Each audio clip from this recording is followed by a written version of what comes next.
에베소서 2장 1절에서 7절 말씀인데 한번 다 읽도록 해볼게요.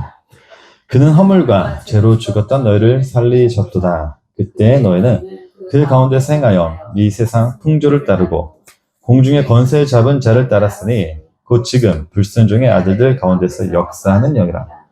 전에는 우리도 다 그 가운데서 우리 육체의 욕심을 따라 지내며 육체와 마음에 원하는 것을 하여 다른 이들과 같이 본질상 진노의 자녀이었더니 긍휼이 풍성하신 하나님이 우리를 사랑하신 그 큰 사랑을 인하여 허물로 죽은 우리를 그리스도와 함께 살리셨고 너희는 은혜로 구원을 받은 것이라. 또 함께 일으키사 그리스도 예수 안에서 함께 하늘에 앉히시니 이는 그리스도 예수 안에서 우리에게 자비하심으로써 그 은혜의 지극히 풍성함을 오는 여러 세대에 나타내려 하심이라. 아멘. 오늘은 13강이고 제목은 죽어야 하는 시체들의 행진으로 우리가 오늘 이 시간 말씀을 나누려고 합니다. 제가 에베소서 강의를 집에서 이제 얼마만큼 준비를 했나 봤더니 8월달까지 준비가 되는 것 같아요. 지금 6월달인데 아직도 가야 될 게 많긴 한데 하다 보니까 저도 참 재밌고 제가 오늘 말씀을 설교를 하기 전에 먼저 이야기를 하나 들려드릴 텐데 이건 실제 이야기예요. 실제 일어났던 이야기인데 좀 오래된 이야기긴 하지만 어떤 노예가요 주인 집에서 도둑질 하다가 잡혔대요. 결국에 감옥에 갔겠죠. 근데 감옥을 딱 갔더니 거기서 하나님을 믿고 있는 사람을 만났어요. 근데 그 사람 덕분에 이 사람이 이제 하나님을 믿게 되었습니다. 근데 참 놀라운 건 그 복음을 전한 그 사람과 자기 주인이었던 사람이 친구였었대요. 그래서 복음을 전한 사람이 그 사람의 이제 노예 주인과 친하니까 편지를 써주겠다고 하면서 걱정하지 말라라고 했대요. 편지의 내용은 대략 이런 내용이었습니다.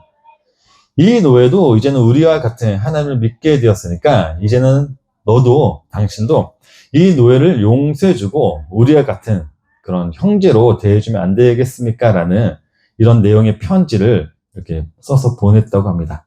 그래서 결국 이 노예는 주인으로부터 용서를 받습니다. 그리고 정말로 편지의 내용처럼 이제는 노예가 아니라 형제처럼의 대우를 받게 되었대요. 그래서 이 사람은 결국 어떤 사람이 되었는 줄 혹시 아십니까? 다 아시는 이야기일 텐데 처음 듣는 이야기는 아니시죠? 자, 이 사람은 결국 에베소 교회 감독이 되었습니다. 그러면 이 노예였던 사람은 누구였다는 거죠? 에베소 감독의 교회 감독이 되었다고 하는 이 노예는 누구였다는 거죠? 오네시모예요. 처음 듣는 얘기 아니시죠? 자, 감옥에서 그럼 오네시모를 전도한 사람은 누구죠? 바울이었죠. 그러면 바울이 오네시모의 주인과 친했다고 하는 그 주인은 누구였죠? 빌레몬이었어요. 빌레몬. 그래서 빌레몬의 내용이 어떤 내용으로 된 거냐면 한번 빌레몬서 1장 16절에서 한번 읽어볼게요. 이후로는 종과 같이 대하지 아니하고 종 이상으로 곧 사랑받는 형제로 둘 자라. 내게 특별히 그러하거든 하물며 육신과 주 안에서 상관된 내게랴. 그러므로 네가 나를 동력자로 알진대 그를 영접하기를 내게 하듯하고 그가 만일 내게 불의를 하였거나 내게 빚진 것이 있으며 그것을 내 앞으로 계산하라. 그쵸? 바울이 빌레몬에게 쓴 편지의 내용입니다. 빌레몬서고 그 에베소 교회 감독이 되었다고는 오네시모는 그렇게 하나님께 쓰임을 받게 되죠. 제가 이야기를 왜 드린 거냐면 이 일은 그렇기 때문에 우연으로 벌어진 일이 아니라는 것을 하나님의 계획 속에서 일어난 사건이라는 것을 설명드리기 위해서 이 설명을 드렸습니다. 이걸 헬라어로 프로데시스라고 해요. 자, 오늘 에베소서 1장 11절 말씀 보게 되면 계획이라는 단어가 나옵니다. 모든 일을 그의 뜻의 결정대로 일하시는 이의 계획을 따로 이 계획이라는 단어가 프로데시스거든요. 제가 지금 설명드린 하나님이 어떠한 계획을 가지고 어떤 사람을 통해서 무엇을 행하려고 하셨던 모든 과정들 이거 그냥 프로데시스라고 해요. 근데 이게 어떤 뜻을 가지고 있냐면 단순히 하나님이 우리 인생을 당신의 계획대로 끌고 간다를 넘어가지고 죄인을 의인으로 만드는 그 계획을 의미한 단어입니다. 그래서 이걸 히브리어로 바꾸면 마하샤바라고 해요. 예레미야 29장 11절 말씀 보게 되면 이런 말씀이 있습니다. 여호와의 말씀이니라 너희를 향한 나의 생각을 내가 아나니 평안이요 재앙이 아니니라 너에게 미래와 희망을 주는 것이라 했을 때 나의 생각을 내가 안다 했을 때 그 생각을 마하샤바라고 해요. 이 단어가 어떤 뜻이냐면 죄인을 의인으로 만들어낸다. 이런 계획을 의미하는 거거든요. 그러니까 우리가 생각하는 하나님이 나에 대한 그 하나님의 계획이 있다. 나에 대한 어떤 계획을 가지고 계신다라는 뜻은 뭐냐면 그냥 우리의 계획을 하나님께서 인도해 주신다를 넘어 나 같은 죄인을 의인으로 만들어 놓는다라는 그 생각, 그 계획을 의미해요. 죄인이었던 너희를 내가 어떻게 의인으로 만들어 줄지를 안다를 말하는 겁니다. 그래서 이걸 평안이라고 해요. 예수님이 이 땅에 오셔가지고 우리에게 말씀하셔. 나에게는 평안을 너에게 주노니 세상 것과 다르다라고 말씀하세요. 그 평안이란 것도 뭐냐면 나 같은 죄인을 어떻게 의인으로 만들어내는지 알게 하는 걸 평안이라고 해요. 그걸 하나님의 말씀이라고 해요. 그러니까 그 말씀을 가지니까 우리가 무엇을 가지게 되냐면 희망이라는 걸 갖게 되죠. 나 같은 죄인이 의인이 될 수 있네. 이 미래와 희망이라는 것도 우리가 생각하는 나의 인생의 희망과 미래를 말하는 것이 아니라 하나님이 우리를 자기 우편에 앉히기 위해 가지고 예수라는 머리에 나를 붙여놓는 걸 의미하는 게 이 미래와 희망이라는 단어이기도 해요. 그래서 바울이 오늘 본문이기도 한 에베소서에서 이런 얘기를 하죠. 또 함께 일으키사 그리스도 예수 안에서 함께 하늘에 앉히시니라고 얘기를 하죠.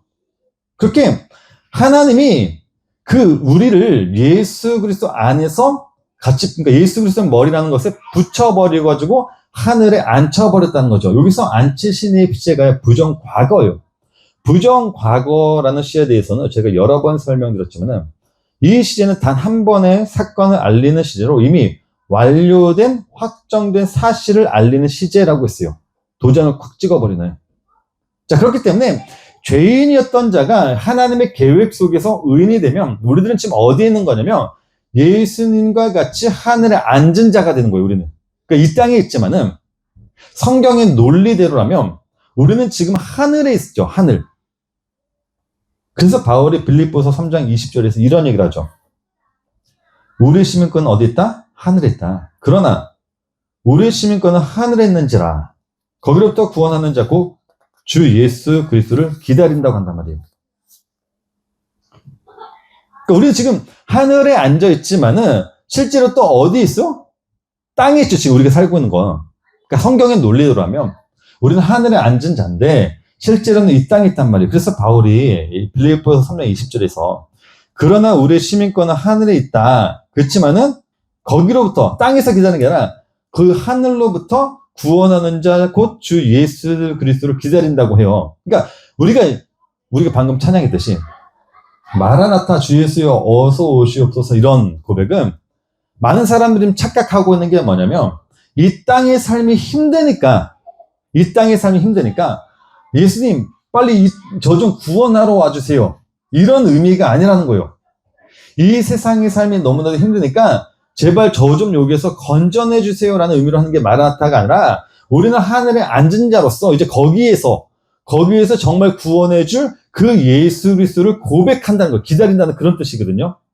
그러니까 바울이 말한 여기에서 우리를 구원해줄 예수 그리스도를 기다린다는 말은요, 묵시 속에서 완성된 나의 실존이 이 역사라는 현장 속으로 완전히 침투해서 들어와 나라는 자를 완전히 삭제하고 내 안에 예수 그리스도만 남게 되는 그 상태를 말하는 겁니다. 그래서 이 갈망으로 사는 사람들은 비록 이 땅에서 우리가 살고 있기는 하지만 실상은 하늘 속에서 살고 있으면서 그 하늘 속에서 갈망으로 사는 사람들을 말하는 겁니다. 그러니까 이 세상 사람들처럼 살 수가 없죠. 이걸 좀 더 쉽게 설명드리면 누가복음 2장 25절에서 35절에 나오면 보게 되면요. 시므온이라고 하는 노인이 등장합니다. 성경에서는 이 노인을 어떻게 기록을 하냐면 의롭고 경건한 이스라엘의 위로를 기다리는 자라고 기록을 하고 있습니다. 그러면서 하나님이 이 노인에게 너는 절대로 주의 그리스도를 보기 전까지는 죽지 못할 것이라고 말씀을 해요. 누가복음 2장 25절에서 26절 말씀 보니까 예루살렘에 시므온이라는 사람이 있으니 이 사람은 의롭고 경건하여 이스라엘의 위로를 기다리는 자라. 성령이 그 위에 계시더라. 그가 주의 그리스도를 보기 전에는 죽지 아니하리라 하는 성령의 지시를 받았더니라고 하죠. 이 모습을 보게 되면 어떻게 보면 굉장히 복을 받은 모습 같죠. 예수님이 오시기 전까지 그 예수님이 이 땅에 오시기 전까지, 보기 전까지 못 죽는데요. 굉장히 복을 받은 말씀이잖아요. 나는 죽기 전에 예수 그리스도를 볼 수 있으니까. 근데 실제로 이 노인의 입장에서는 어떻죠? 이 지긋지긋한 죄의 현장이라는 이 감옥에서 절대로 나갈 수 없는 무서운 성고와도 같아요. 이 노인이 성전에 올라가서 맨날 봤던 게 뭐겠습니까? 뭐 말라기에 보게 되더라도, 마태복음에 보게 되더라도 수많은 죄인들이 양과 염소를 끌고 와요. 그리고 이렇게 피의 제사를 드립니다. 근데 뒤로 돌아가면 늘 죄를 짓는 그 무한 반복의 굴레 속에 사는 그 신앙의 모습을 매일 보는 겁니다. 세상 풍조와 육체의 욕심이 지배하는 역사의 비참함을 매일 삶에서 목격을 하며 그렇게 살아가고 있습니다. 그래서 이 노인의 입장에서는 이 땅의 삶이 굉장히 처참하게 지긋지긋한 그런 시간 속에 살 수밖에 없었죠. 육체의 욕심이 지배하는 역사의 비참함을 매일 목격하며 살 수밖에 없으니까. 그래서 이 노인은 하루라도 빨리 우리를 구원해 줄 그 구세주가 오시는 그날을 기대하며 고대하며 그렇게 살 수밖에 없었을 거예요. 그러다가 이 노인에게 예수님을 품에 안는 순간이 딱 와요. 그때 이 노인의 입에서 터져나온 고백이 뭔지 아십니까? 28절에 29절 말씀 보니까 시몬이 아기를 안고 하나님을 찬송하며 이르되 주제여 이제는 말씀대로 종을 평안히 놓아주시노다. 얼마나 힘들었으며 그 땅의 삶이 얼마나 힘들었으면 그 악의 예수를 안는 순간 뭐라고 고백하죠? 드디어 하나님이 나를 평안히 놓아주신도다. 여기서 놓아준다는 말이 헬라어로 아폴리오라고 해가지고요. 석방하다, 해방하다라는 뜻이에요. 그러니까 이 노인의 고백은 이런 고백이죠. 드디어 내가 살고 있는 이 감옥 같은 곳에서 해방되었구나라고 환호성을 지르면서 고백한 게 이 고백인 거예요. 그게 우리들의 모습이라고, 이 모습이. 이 땅에서 나를 구원해줄 그 예수님을 갈망하며 산다라고 하는 말이 이겁니다. 이게 바로 성도의 실존이고, 이 지옥과 같은 곳에서 하나님이 주신 말씀으로 인해 나를 이 감옥과 같은 곳에서 건져내 주실 그 예수님을 갈망하며 사는 겁니다. 아니, 그 말씀이 나에게 장악이 되어서 장악된 그 말씀을 붙잡고 살 수밖에 없죠. 그래서 우리들이 이 세상 사람들처럼 우리는 살 수가 없습니다. 물론 우리도 예전에는 세상 사람들처럼 살 때가 있긴 했죠. 그냥 교회에 나와서 예배 한번 드리고 나 하나님 믿고 있네, 잘 믿고 있네, 나를 기특하게 여기며. 그래서 바울이 오늘 본문에서도 말한 것처럼 그때 너희는 그 가운데 생하여 이 세상 풍조를 따르고 공중의 권세 잡은 자를 따랐으니 곧 지금 불순종의 아들들 가운데서 역사하는 영이라. 전에는 우리도 다 그 가운데서 우리 육체의 욕심을 따라 지내면, 그쵸? 우리가 신앙생활 했던 목적이 결국에는 내 욕심이잖아요. 열심히 금식 기도하고 기도하고 그런 모든 것들이 결국엔 나의 육체의 욕심을 따내기 위해서, 이걸 이루기 위해서 믿은 거니까. 육체와 마음에 원하는 것을 하여 다른 일과 같이 본질상 진노의 자녀였던, 예전에는 우리가 그때, 예전에 신앙생활 할 때 그렇게 우리가 신앙생활을 했는데, 여기서 본질상 진노의 자녀라는 무슨 말이냐면, 오늘 설교 제목이죠. 죽은 시체처럼 사는 걸 말합니다. 예배서 2장 1절과 5절 말씀 보게 되면요, 이 본질상 진노의 자녀를요, 죽은 허물과 죄로 표현을 해놨습니다. 그는 허물과 죄로 죽었던 너희를 살리셨고 허물로 죽은 우리를 그리스도와 함께 살리셨고 했을 때, 여기서 허물이라는 단어가 뭐냐면 우리가 이 세상에 살면서 저지른 구체적인 죄를 말해요. 허물이라는 단어가. 그리고 죄는요, 하나님을 떠나버린 우리 존재의 본질적인 방향 상실을 말하는 겁니다. 이걸 그냥 성경에서 함축해서 죽은 시체라고 하는 거예요. 죽은 시체. 근데 하나님이 그런 죄를 살려냈대요. 이걸 사랑이라고 하죠. 사랑, 하나님이 보여주신 사랑. 그래서 그 뒤 4절 말씀 보니까 긍휼이 풍성하신 하나님이 우리를 사랑하신 그 큰 사랑을 인하여, 여기서 그 큰 사랑이 나를 예수님과 함께 살린 걸 말하는 거죠. 그래서 5절 말씀 보니까 허물로 죽은 우리를 그리스도와 함께 살리셨고 너희는 그로 은혜로 구원을 받은 것이다 라고 해요. 자, 그렇게 우리들은 예수 그리스도로 인해 가지고 구원을 받게 된 거예요. 살아난 자가 된 거죠. 이걸 조금 더 우리 삶에 와닿게 제가 설명해 드릴게요. 사무엘상 22장에 보게 되면요. 사울 왕의 악독한 통치로 환난을 당하고 빚을 지고 억울한 일을 당해 도망을 가고 그렇게 마음속에 원통이 가득 찬 400명이요. 굴 속에 모여서 삽니다. 이곳에서 이들은요, 겨우 목숨만 부지하는 그러한 삶을 살아요. 언제 죽을지도 모르고 이 아굴람 굴 속에서. 그러니까 그러다 보니 이들의 삶은요, 아마도 내가 살고 있어도 그러니까 죽음 속에서 사는 삶이라고 해도 과언이 아니겠죠. 걸리면 죽으니까 언제 발각이 될지도 모르고 언제 죽을지도 모르고 늘 그렇게 조마조마하면서 살 수밖에 없는 그런 삶을 이 굴 속에서 살아가요. 그러다가 이 굴 속에 어느 날 다윗이 딱 찾아옵니다. 그래서 이들에게 기적이 일어나요. 어떤 기적이 일어나냐면 다윗이 이 굴에 딱 들어오면서 다윗이 이 사람들의 머리가 되어버립니다. 우두머리가 딱 되어버려요. 이렇게 400명이 다윗이란 머리에 딱 붙어버리게 됩니다. 근데 우리가 알다시피 다윗은 후대에 어떻게 되죠? 왕이 되어버리죠. 자, 그러다 보니까 죽을 수밖에 없었던 이 400명도요, 다윗으로 인해 가지고 왕궁에 들어갈 수 있는 존재들이 되어버린 겁니다. 절대로 다시는 난 내 인생에 내가 죽어도 나는 절대로 왕궁에 들어갈 수 없다라고 믿었던 이 사람들, 이 400명은요, 이 다윗을 만나고 나서부터 이런 자신의 삶에서 벌어질 수 없는 일이 벌어진 겁니다. 다시 왕궁에 딱 들어가게 된다고. 이게 바로 우리들의 모습이라는 겁니다. 우리들은 이 세상에서, 이 세상에 치여서 죽을 수밖에 없는 상태로 겨우 목숨만 연명하며 살 수밖에 없던 사람이에요.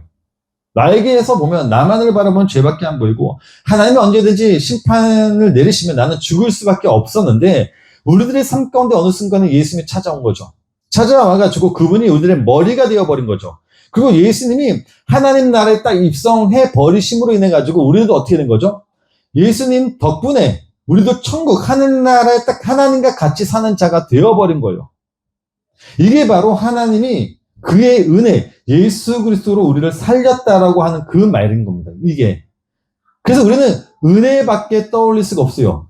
7절 말씀 보니까 바울이 이런 얘기를 하죠. 이는 그리스도 예수 안에서 우리에게 자비하심으로써 그 은혜의 지극히 풍성함을 오는 여러 세대에 나타나려 하심이라. 여기서 그 은혜를 오는 여러 세대에 나타낸다는 말이 무슨 말이냐면 나에게 벌어진 이 사건이 하나님이 나에게 주신 일방적인 선물이라는 거 알게 한다는 걸 말이에요.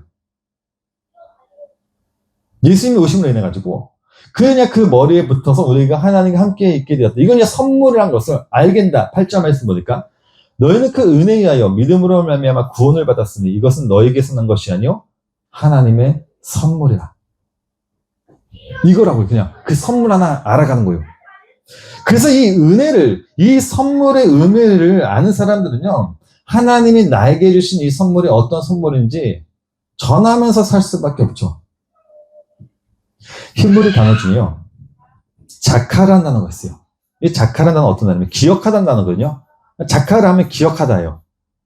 근데 이게 단순히 기억하다라는 뜻만 가지고 있는 게 아니라 하나님이 그 말씀이 내 안에 침투해가지고 그 말씀을 지키며 살게 된다, 뭐 이런 뜻을 가지고 있습니다. 사무엘하 11장 말씀 보게 되면요, 바세바의 아내 우리아라는 사람을 보면 아시겠지만요, 이 사람은요 햇사람입니다. 이방인이에요. 근데 다윗 왕이 우리가 알다시피 그의 아내 바세바를 범한 후에 그 죄를 덮기 위해 가지고 전쟁 중에 우리아를 불러가지고 휴가를 줘버리죠. 근데 우리아가 어떻게 하냐면 집으로 가야 되는데 집으로 가지 않고 뭐 해요? 왕궁 문에서 부하들과 함께 잠을 자고 있는 거예요. 그래서 다윗이 묻습니다. 너 왜 집에 안 가? 라고 물어요.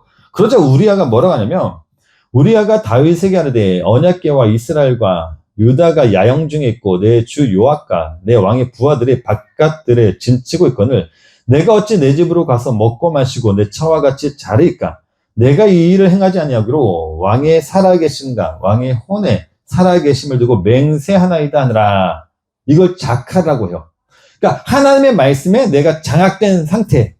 그러니까 내가 말씀을 지키는 게 아니라 그 말씀이 내 안에 침투해가지고 그 말씀이 나를 장악해버리니까 내가 그냥 그 말씀에 의해서 그냥 장악되어 사는 그 상태를 자카라고 해요.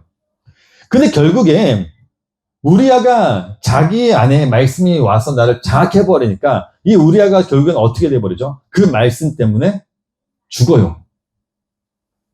죽잖아요. 말씀에 장악이 안 되었으면 우리아는 살았단 말이에요. 근데 말씀이 딱 장악되니까 우리아는 그 말씀 때문에 딱 죽어요, 그냥. 죽게 되니까 마태복음에 보니까 그 죽음이 어떻게 기록되어 있죠? 예수님의 족보에 올라와 있어요. 자, 마태복음 1장 6절 말씀 보니까 이새는 다윗 왕을 낳으니라. 다윗은 우리아의 아내에게서 솔로몬을 그쵸? 그 말씀에 장악이 되고 그 말씀 때문에 우리아는 죽임을 당하는데 뒤에 봤더니 뭐가 되어 있어요? 예수님의 족보에 떡하니 올라와 있다라는 거예요. 그래서 자칼의 뜻은 뭐가 냐면 기억하다라는 뜻도 있지만 어떤 뜻도 있냐면 씨라는 뜻이 있어요. 씨. 나만 남고, 그러니까 이 자칼을 씨라고 하는데 기억하다 이렇게 하는데 말씀이 내 안에 장악이 되고 내가 딱 죽으면 뭐만 남아요? 말씀만 남잖아요. 말씀만. 그걸 가리켜 씨라고 해요. 그 자칼의 뜻이 기억하다 씨라는 뜻을 가지고 있어요. 그걸 성경에서 뭐라고 해요? 남자라 그래요. 남자. 창세기 1장 말씀 보니까 하나님이 사람을 만드시고 남자와 여자를 만들 때 이 남자라는 뜻이 자칼이에요. 기억하다 씨를 가지고 있다. 이런 뜻을 가지고 있단 말이에요. 그게 누구라고요? 나라고. 그러니까 내가 말씀에 장악이 되고 나는 죽습니다. 말씀 때문에. 나는 죽게 되면 말씀만 남게 되는데 그걸 뭐라 그러면 씨라고 이야기를 해요. 그걸 바로 복음이라고 이야기를 하고 그걸 그렇게 믿음이라고 이야기를 하는 겁니다. 그러니까 이거는 내가 그렇게 살겠다 이게 아니라 나는 그렇게 말씀에 장악이 되면 살 수밖에 없다라고 하는 거예요. 열왕기상 25장 27절에 30절 말씀 보게 되면 여호야긴이라는 왕이 나옵니다. 뭐 성도님도 아시다시피 이 왕은요 바벨론 때요 포로로 끌려갔던 왕이었습니다.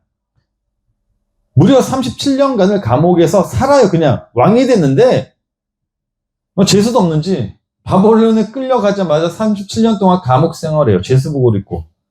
근데 어느 날 그게 기적이란 게 일어났는데 바벨론의 새 왕이 에위미로닥이요 즉위를 하게 됩니다.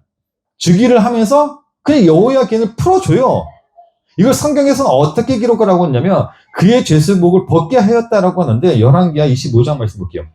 27절 말씀 보니까 유다의 왕 여호야긴이 사로잡혀간 지 37년 곧 바벨론의 왕 에윌미로닥이 즉위한 원년 12월 그 달 27일에 유다의 왕 여호야긴을 옥에서 내놓아 그 머리를 들게 하고 그에게 좋게 말하고 그의 지위를 바벨론에 그와 함께 있는 모든 왕의 지위보다 높게 하고 그 죄수의 의복을 벗게 하고 그의 일평생에 항상 왕의 앞에서 양식을 먹게 하였고. 자, 이 사건을 보면 아시겠지만은 여호야긴이라는 사람이 한 게 있습니까? 없어요. 왕이 되자마자 바벨론에 끌려가지고 37년 동안 감옥에서 죄수복을 입고 그냥 살았는데 어느 날 하나님이 여호야긴을 기억을 하신 거예요. 그냥 자카를 하신 거죠. 여호야긴은 그냥 자카를 했더니 어떤 일이 벌어져? 그가 감옥에서 건져내는 일이 발생이 돼요. 그 이유가 뭐 때문이란 거죠? 그의 씨를 잊기 위해서라고요. 마태복음 1장을 다시 한번 볼게요. 마태복음 1장을 보게 되면요. 바벨론으로 사로잡혀갈 때 요시야는 여고냐와 그의 형제들을 낳으니라 했을 때 여기서 여고냐가 요아긴이에요. 우리가 방금 봤던 요아긴 왕. 12절 말씀이니까 바벨론으로 사로잡혀간 후에 여고냐는 스알디엘을 낳고 스알디엘은 스룹바벨을 낳고 스룹바벨은 아비흐스를 낳고 아비흐스 엘리야김을 낳고 엘리야김은 아수를 낳고 아수르는 사독을 낳고 사독은 야킴을 낳고 쭉쭉 하면서 예수 그리스도가 나시느라고 하죠. 이게 바로 하나님이 하신 자카라는 겁니다. 그가 기억하셔서 그 씨를 그리스도라는 씨를 낳는다. 그게 누구라고요? 나라고요, 나. 그러니까 내가 하나님께로부터 이렇게 하나님 믿게 된 것은 내가 잘나고 내가 똑똑하고 하나님이 자기 말을 잘 들을까 같은 게 나라는 인물이라서 하나님이 나를 이렇게 선택한 게 아니라 성도님도 자신을 보면 아시잖아요. 굉장히 내가 악하고 하나님의 말씀을 굉장히 잘 안 들을 존재라는 걸 아시잖아요. 근데 하나님은 그런 것과는 상관없이 그냥 오직 그의 아들 예수 그리스도를 설명하기 위해 가지고 하나님이 나를 기억하셔서 그의 씨만, 그러니까 기억하셨다는 것 자체가 씨를 말해요. 그러니까 그 씨, 예수 그리스도라는 씨를 설명해 주기 위해서 하나님이 나에게 그냥 그 크신 은혜를 베푸신 거예요. 그냥 그 크신. 그러니까 나는 일방적으로 그 은혜를 그냥 받아버린 거죠.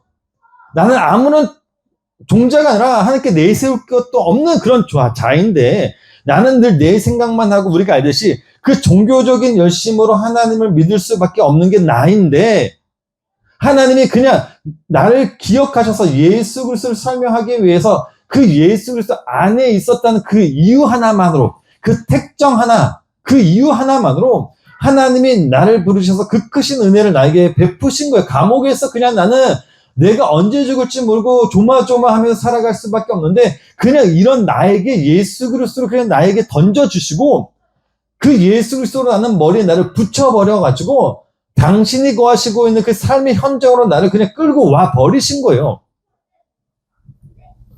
그래서 우리들은요, 이 땅에서 아브라함을 봤던 것처럼 그냥 하나님의 말씀을 그냥 바라보면서 사는 겁니다. 우리도 그 말씀을, 그 언약을 바라보면서 사는 거예요. 그렇게 우리들은 이 땅에서 예수 그리스도를 설명하는 전시물일 뿐인 겁니다. 그냥 전시물로. 그러니까 우리가 봐야 되는 것은, 제가 목요일날 성경 공부에도 말씀드렸지만요, 나에게 집착하지 마세요. 나, 내 삶, 내 생각, 내 마음, 여기에 집착하지 마시라니까요. 나를 바라보면 답이 안 나요. 우린 뭐를 바라보는 거죠? 내 안에 나를 장악하고 있는 그 말씀을 바라보는 거예요. 내 삶을 바라보고 내 마음 바라보고 내 생각 바라봤자 뒤를 돌아보면 뭐가 되면서 엉클러되어 있어요. 잘 되어 있는 게 없다니까요. 그래서 우리는 늘 삶 가운데 그 말씀 하나 붙잡고 사는 거예요. 왜? 이게 생명이니까. 그러니까 내 마음을 바라보기보다는 뭐를 바라보는 거예요? 우리는 하나님의 마음을 담은 그 말씀을 바라보는 거예요. 내 생각을 읽기보다는 하나님의 생각에 대해서 기록해 두신 그 말씀을 읽는 거예요. 그렇게 하나님께서는 당신이 주신 그 말씀으로 나를 장악해서 이 세상에 당신만 나타내고 계신다라는 거예요. 잠시 기도하러 가겠습니다. 하나님.